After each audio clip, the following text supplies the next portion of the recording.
퀴즈를 내겠습니다. 아이스 커피를 쏘겠습니다. 중고등학생들이 타는 차가 뭔 차일까요? 우리 장로님 중고차 아이스 커피 한 잔 나갑니다. 학생들이 좋아하는 동네, 살기를 원하는 동네. 아이스 커피. 서울의 쌍문동 옆에 방학동이라고 있어요. 온통 문제투성이인 거. 온통 문제투성이. 시험지. 이건 저를 위해서. 예수님이 승천한 이후에 제자들은 흩어지지 않고 마가의 다락방으로 모여들었습니다. 그리고 한 믿음으로 약속하신 성령을 사모하며 오직 기도에만 힘썼습니다. 이때 모인 사람의 숫자가 몇 명이었다고요? 120명. 이 120명이 모여서 열심히 기도하는 중에 이 모임 가운데 좌장인 맏형격인 베드로가 이렇게 설교합니다. 그 설교 내용이 16절 말씀인데 읽습니다. 형제들아, 성령이 다윗의 입을 통하여 예수 잡는 사람을 16절 형제들아, 성령이 다윗의 입을 통하여 예수 잡는 자들의 길잡이가 된 유다를 가리켜 미리 말씀하신 성경이 응하였으니 마땅하도다. 이렇게 시작하여 설교를 합니다. 이 설교의 내용은 뭐냐면 가룟 유다가 죽었으니 그 가룟 유다를 대신해서 사도를 한 명 더 세워야 되지 않겠냐, 뭐 이런 얘기입니다. 우리가 잘 알고 있는 가룟 유다, 오늘 성경에서는 예수를 잡는 자의 길잡이가 되었다, 배신자라는 그런 뜻이고요. 예수님께서 겟세마네 동산에서 기도할 때 가룟 유다가 와가지고 예수님한테 친절하게 입을 맞췄잖아요. 이게 반가워가지고 입을 맞춘 게 아니라 이게 암호야, 지들끼리 암호야. 그러니까 깜깜하고 어두운데 누가 예수님이고 베드로고 모르니까 내가 입을 맞추는 자가 예수니까 잡아가라, 뭐 이렇게 길잡이가 된 거예요. 앞잡이가 됐던 거예요. 나쁜 놈 가룟 유다. 이 가룟 유다, 예수님의 제자 가운데 하나인 가룟 유다. 이 예수님을 쫓아다녔던 사람들 중에 유다라는 이름을 가지고 있는 사람이 또 다른 사람이 있었어요.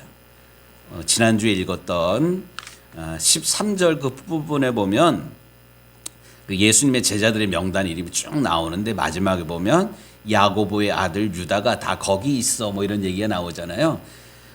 그러니까 이 당시에 유다라는 그런 이름이 뭐 특별한 이름이 아니라 오늘날 우리식으로 하면 철수 이러면 뭐 안철수 씨도 있지만 옛날에 영희야, 기영아, 놀자 거기 철수가 꼭 등장하잖아요. 일반적인 그런 이름이었어요.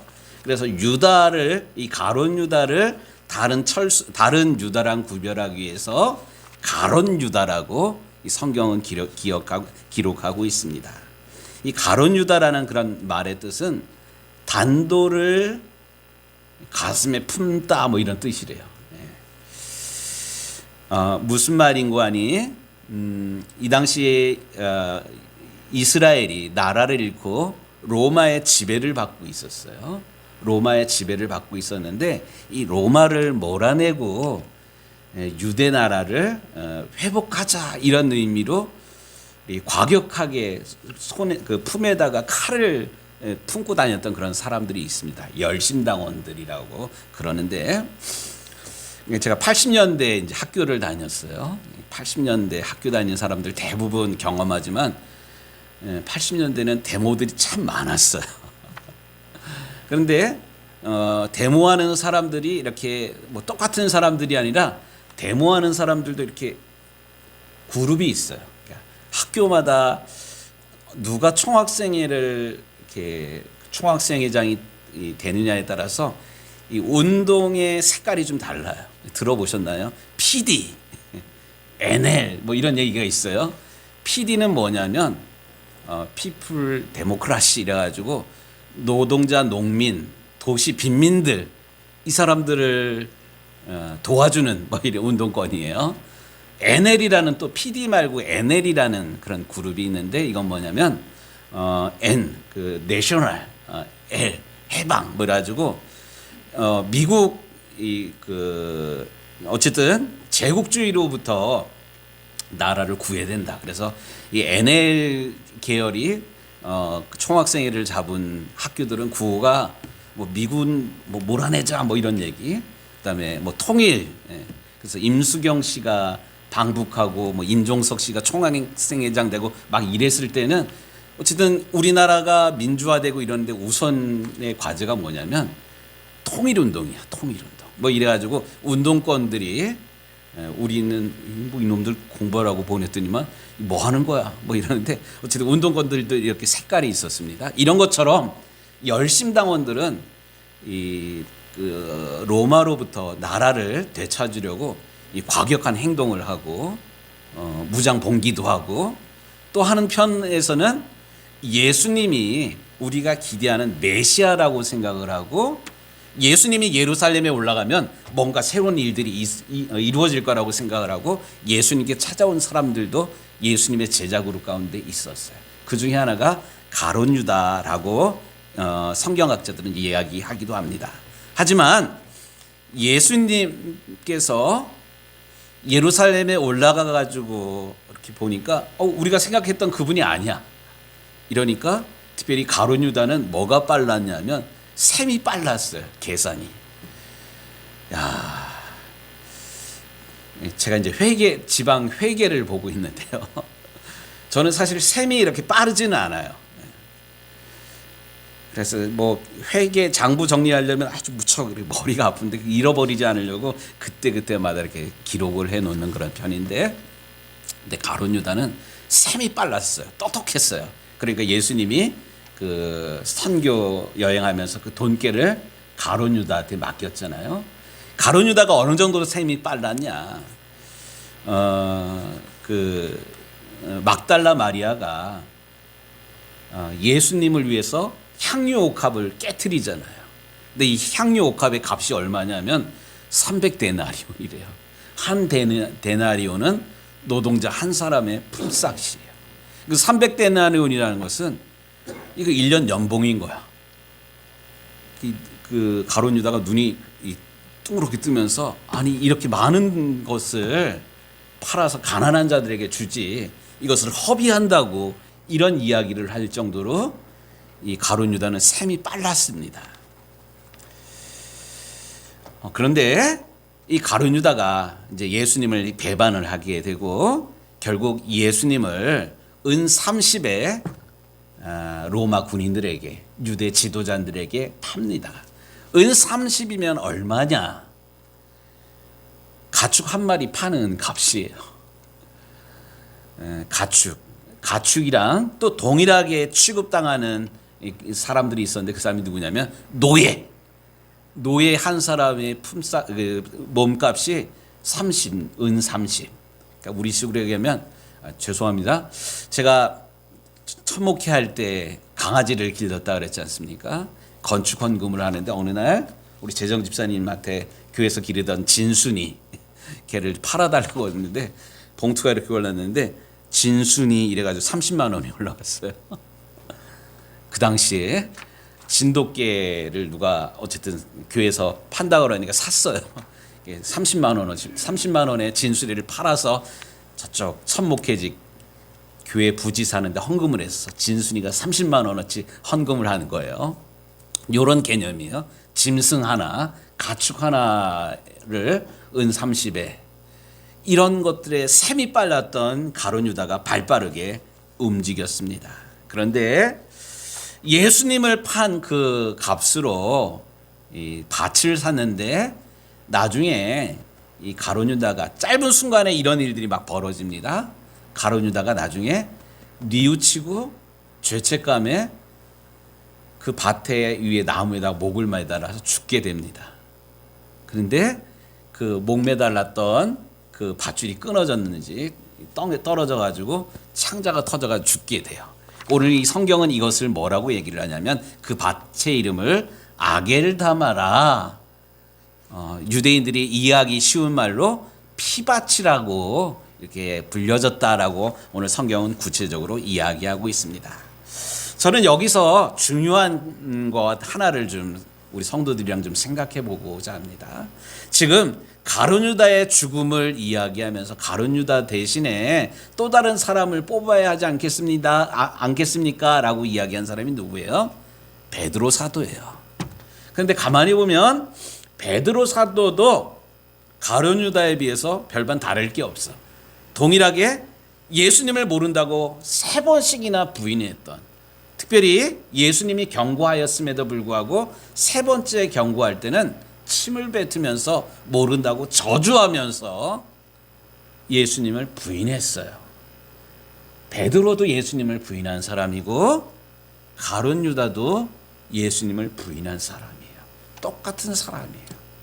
그런데 베드로는 부활한 주님을 만난 다음에 회개하고 돌이키고 예수님을 대신해서 교회의 기둥같이 쓰임받은 일꾼이 됩니다.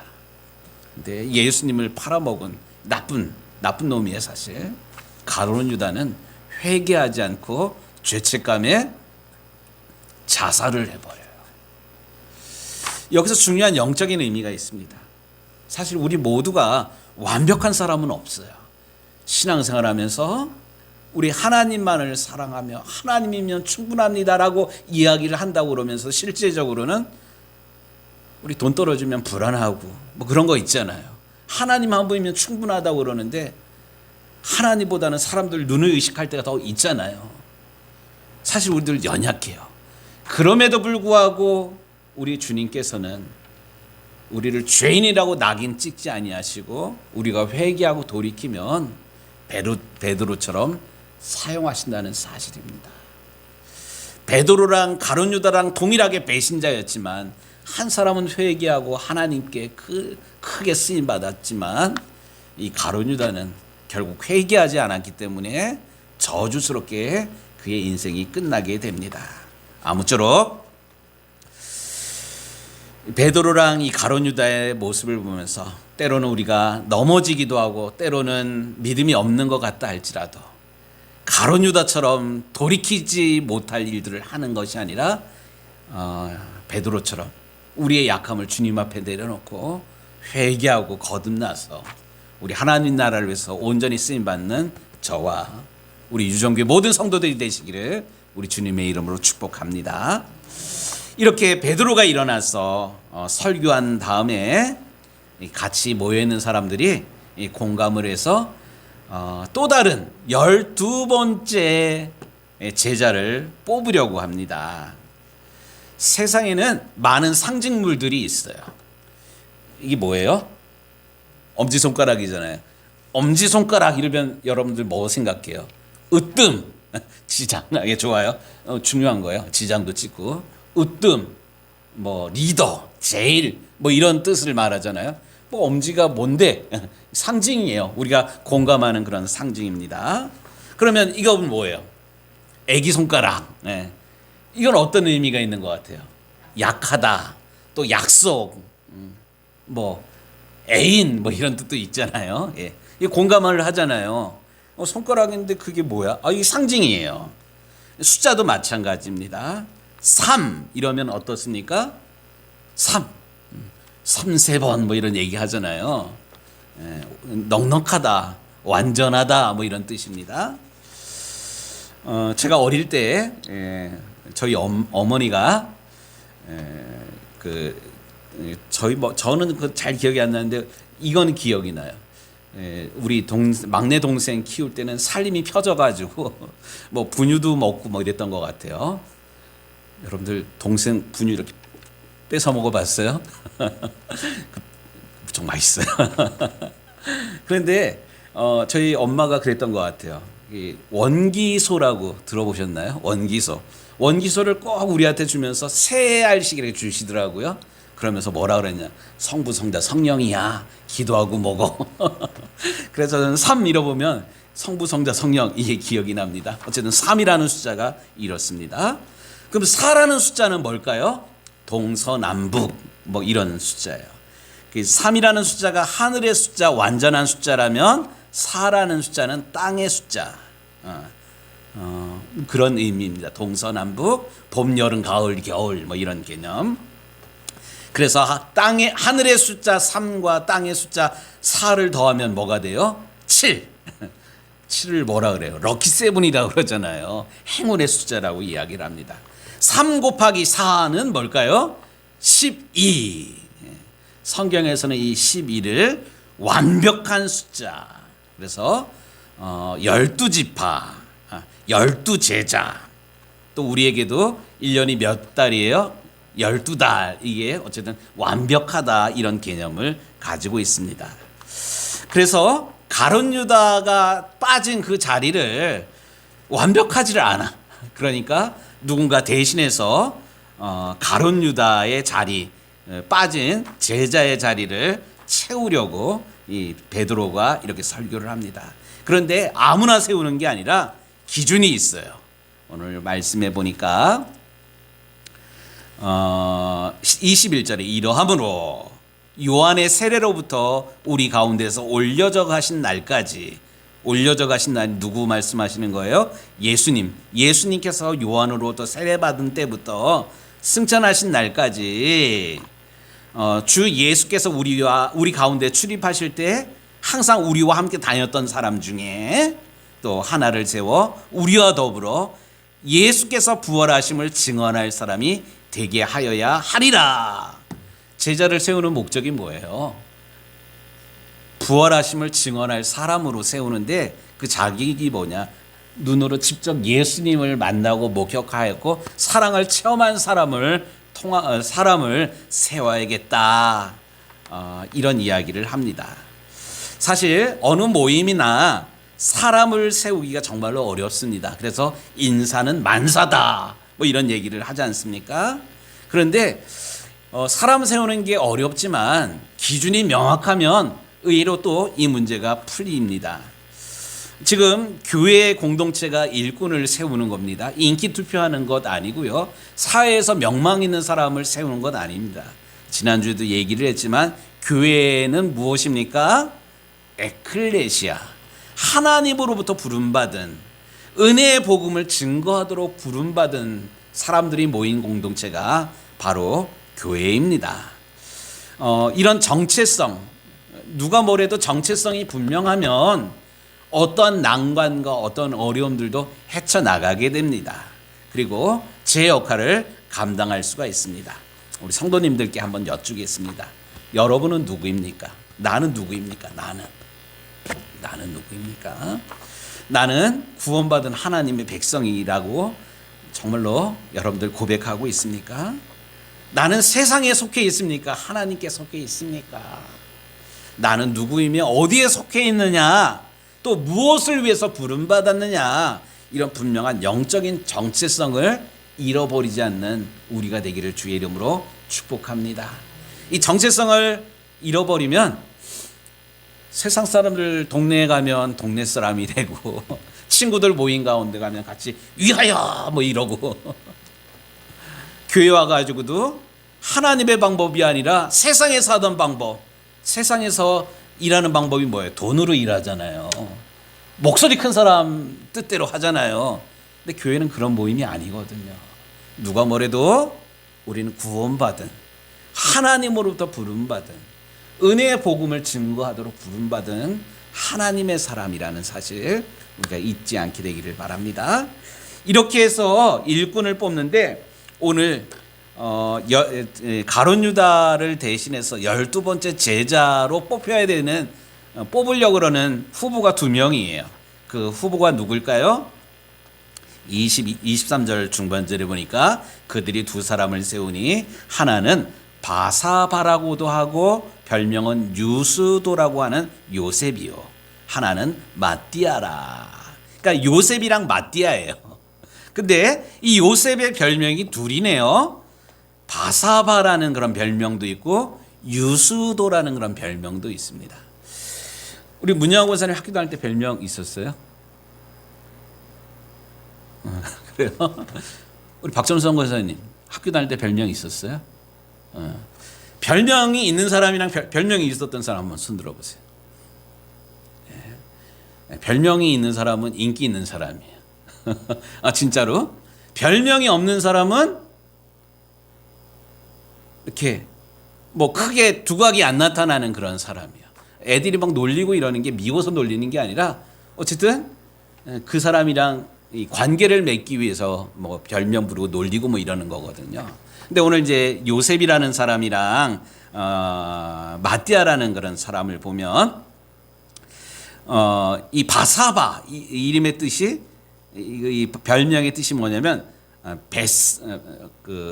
세바스 뭐 이런 건데 안식일에 태어난 사람. 이 사람 생일이 안식일에 태어났기 때문에 그런가 봐요. 또 유스도 의로운 사람 뭐 이런 뜻을 가지고 있대요. 그러고 보면 이 요셉이라는 사람은 별명이 두 가지씩이나 되는 인기도 많은 그런 사람이에요. 활동적인 그런 사람, 또 뭐 영향력이 있는 그런 사람. 이거에 비하면 마띠아라는 사람은 별명도 없고 형용사가 전혀 없어.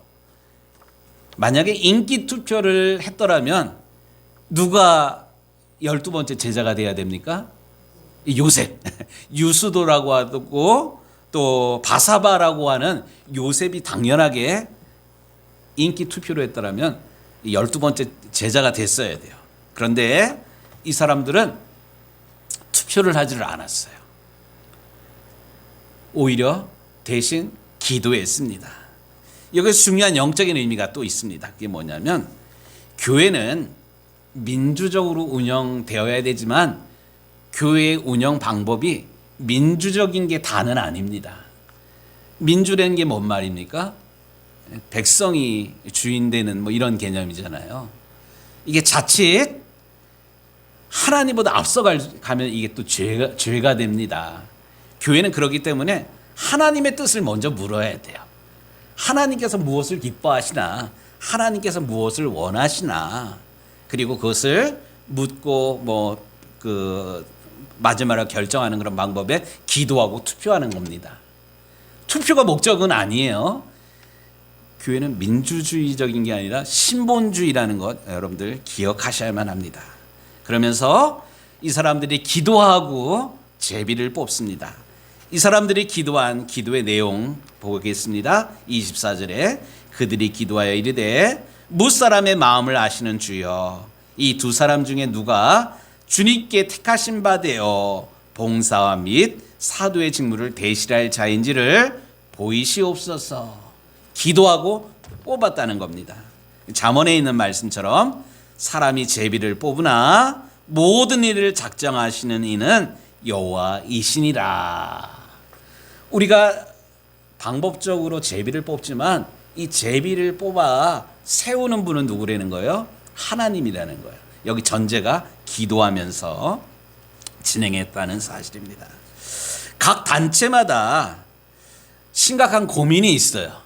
그게 뭐냐면 지난번 우리 체육대회 할 때 외부 손님들 많이 오셨잖아요. 야, 우리가 이렇게 목사님들한테 큰 교회 목사님들한테 언제 인사 받아봐? 9월 말에 감독 선거가 있어요. 감독 선거에 후보가 3분이 계셔요. 또 이번에 선거하면서 감독회장님도 뽑아요. 감독회장은 기독교 대한감리회를 대표하는 4년 전임 감독회장이에요. 아주 대단한 그런 지위에 있는 그런 분인데 이거를 투표로 뽑아요. 근데 문제는 우리 광주동 지방이 은혜로운 그런 지방인 게 뭐냐면 제가 있었던 어느 지방은 감리사도 선거를 하는데 선거를 하면 우리 지방에 가신 분들이 대표로 이렇게 감리사 선거를 해요. 근데 뭐냐면 선거를 하면 선거 후유증이 있단 말이에요. 내가 밀었던 사람이 되면 잘 되나 봐라 뭐 이런 개념이에요. 우리나라 대통령 선거하면 뭐 국민들로부터 완전한 지지를 받아가지고 뭐 80대 20 이렇게 되면 별 문제가 없는데 사람들 마음이 이렇게 반반 나뉘잖아요. 49대 51이에요. 당선되는 사람은 51%고 반대하는 사람은 49%야. 반이 반대하는 그런 사람이에요. 특별히 우리 윤석열 대통령님 이번에 대통령 될 때 1%도 안 되는 그런 차이로 어쨌든 됐잖아요. 그러니까 아슬아슬한 그런 상황이에요. 이러면 더 나를 반대했던 사람들 마음까지 살려고 이렇게 노력을 해야 되는데 그러지 못하신 것 같아가지고 좀 어려움이 있는 것 같은데, 문제는 뭐냐면 내가 지지한 사람이 되면 좋은데 그렇지 않은 사람은 계속 임기 내내 뭐 하냐면 안티야. 사사건건 반대하는 그런 거야. 근데 여기서 중요한 것, 교회는 그렇게 민주적으로 투표해가지고 일들이 진행해서는 안 된다는 사실입니다. 그렇기 때문에 우리는 투표를 할 때도 기도하는 마음으로 하나님께서 어떤 사람을 세우기를 원하시는가를 정말로 기도하면서 일꾼을 세워야만 합니다. 내 생각, 내 고향 사람이라고 뭐 나랑 뭐 학연이 같다고 이렇게 세우는 그런 게 아니라 하나님의 뜻을 물어야 돼요. 그리고 그 결과로 어떤 사람이 세워졌다라면 하나님이 세우신 일꾼으로 지도자로 알고 기도하면서 협력해야만 합니다. 이게 하나님께서 기뻐하시는 공동체를 운영하는 그런 방법입니다. 중요한 것은 지금부터 2000년 전에 처음 교회 사람들은 우리보다 많이 배운 사람들도 아니고 우리보다 넉넉했던 그런 사람들도 아닌데 기도하면서 이렇게 기도하면서 사람들이 원하는 방법이 아니라 하나님께서 원하시는 지도자를 뽑고 또 세워진 마띠아를 격려하고 축복하면서 오늘 말씀의 결론과 같이 봉사와 사도의 직무를 대신하도록 일을 맡겨줬다는 사실입니다. 저는 우리 유정교회가 이런 교회가 되기를 원합니다. 모든 일에 하나님의 뜻을 먼저 물으며 하나님께서 기뻐하시는 그런 일들을 결정하고 또 결정된 공동체가 결정한 일들에 대해서 믿음으로 지지해주고 격려해주고 잘한다고 또 후원자가 돼주고 기도의 중보자가 되어주는 그런 교회, 작지만 강한 교회가 우리 유정교회가 되기를 간절히 원합니다.